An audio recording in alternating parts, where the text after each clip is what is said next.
اكتر مشكله ممكن تواجهك سواء راكب عربيه بنزين او عربيه كهرباء، وهي ان البطاريه ال 12 فولت تنام.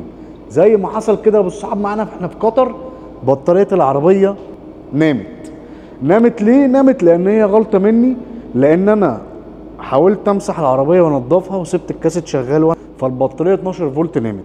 طيب العربيات الكهرباء المنظومه فيها ماشيه ازاي؟ العربيه الكهرباء ما فيهاش دينامو، علشان الناس تبقى عارفه بطاريه 12 فولت في العربيه الكهرباء هي بتاخد شحنها من البطاريه الكبيره.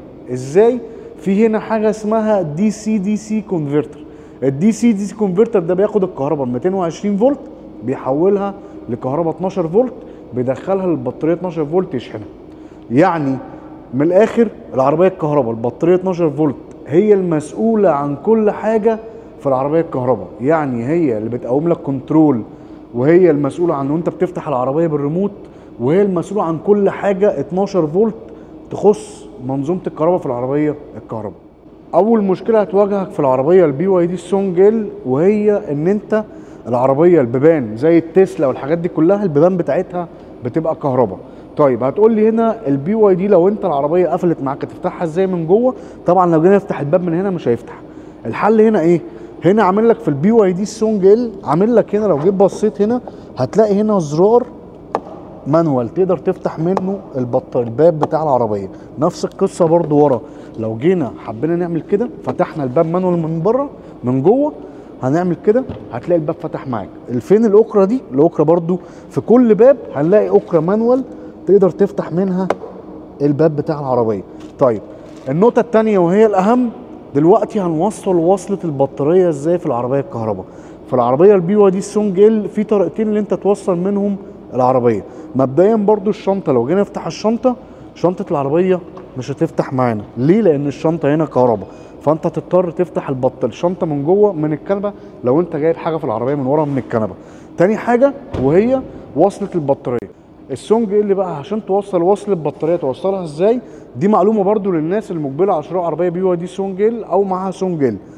اول حاجه البطاريه بتاعت العربيه الكهرباء السونج ال مش موجوده قدام في الكبوت او موجوده في حوض العربيه. بطاريه العربيه موجوده فين يا بالصحاب؟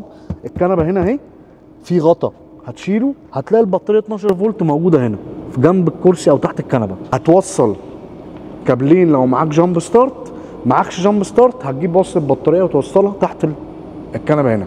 الحاجه الثانيه وهنا في الحوض، لو جينا فتحنا الحوض بتاع العربيه سيبكم اللي انا عامله في العربيه، هنشيل الكاوتش ده كده وهنرفع الكليبسات دي او حته البلاستيكه دي، هنلاقي هنا كابل ارضي وكابل كهرباء جنب علبه الفيوزات. ده في اي عربيه سواء بنزين او كهرباء.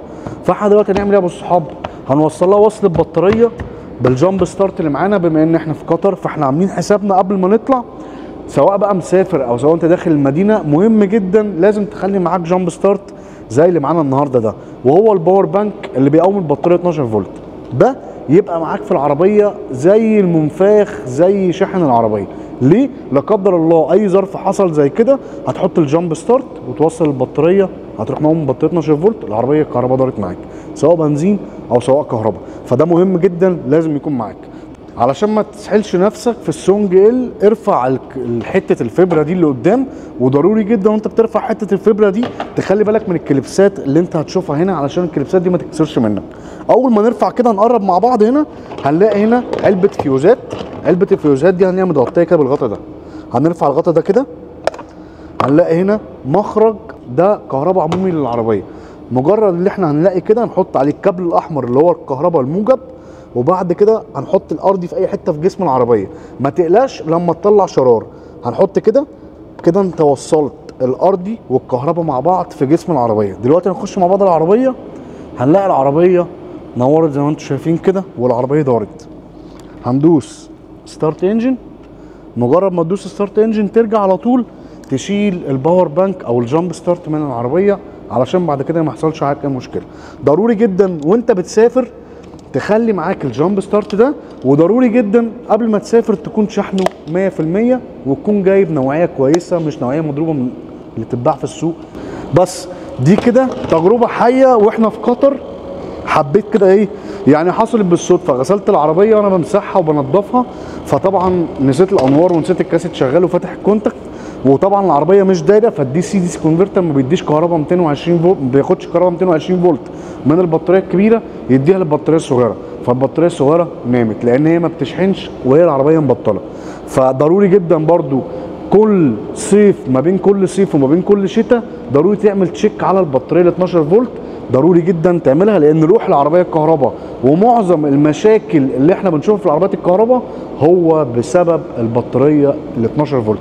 بطاريه 12 فولت لو نوعها مش لو نوعها مش حلو، وبالذات في العربيات الكهرباء حاول تجيب البطاريه الجل مش البطاريه الميه.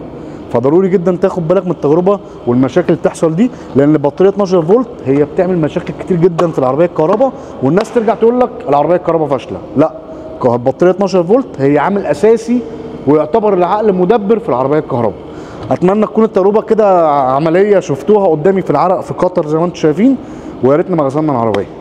اتمنى تدعمنا كده بلايك وسبسكرايب للفيديو ده، ولو عجبك الفيديو اعمل له شير، وانصح صاحبك المجبر على شراء سياره كهربائيه علشان ما يقعش في المشكله دي. وضروري لو بتسافر لازم يكون معاك جامب ستارت، ده اساسي معاك في كل رحله تطلعها. اشوفكم على خير، سلام عليكم.